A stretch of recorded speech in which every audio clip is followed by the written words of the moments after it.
بہلول کا نام آپ نے سنا ہوگا، یہ مشہور مجاذیب میں سے یہ مجذوب گزرا ہے۔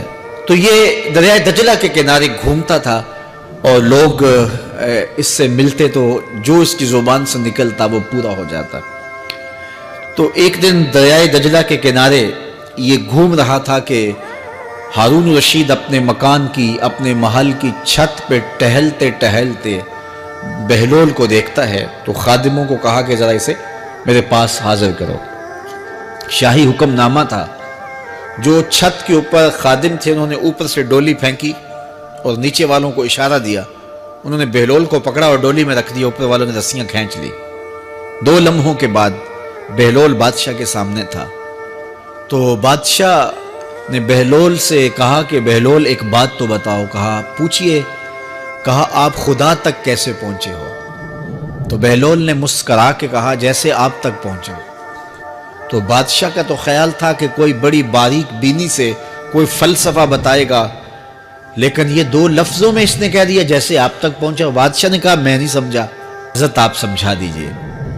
تو بہلول نے کہا کہ حضرت میں خود آنا چاہتا تو دیوان خانے میں جاتا، درخواست لکھ کے لے جاتا، پھر جمع ہوتی، پھر کئی واسطوں سے ہوتے ہوئے آپ تک پہنچتی، آپ پھر مجھے وقت دیتے ملاقات کا، 6 ماہ بعد، سال بعد۔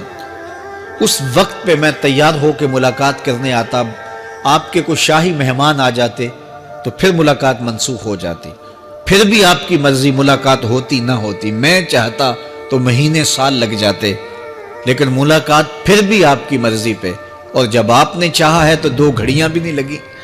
تو کہا بندہ چاہے تو کروڑوں سال بھی بیت جائیں، اس کے قرب کی کوئی انتہا نہیں ہے، لیکن جب وہ چاہے تو 2 گھڑیاں بھی نہیں لگتی۔ تو کہا کہ قل ان کنتم تحبون اللہ فاتبعونی یحببکم اللہ، کہ اگر تم اللہ سے محبت کرتے ہو تو آسان طریقہ تمہیں بتا دیتے ہیں، میرے محبوب کی چوکھٹ پہ آ جاؤ، اللہ اکبر، جس کو تم ڈھونڈنے نکلے تھے وہ تمہیں وہاں مل جائے گا، اور تم اس سے محبت کا دعویٰ رکھتے تھے وہ تم سے محبت کا دعویٰ کرے گا، اور پھر جب تم اس کے محبوب ہو جاؤ گے تو پھر جو تم کہو گے وہ کیوں نہیں ہوگا۔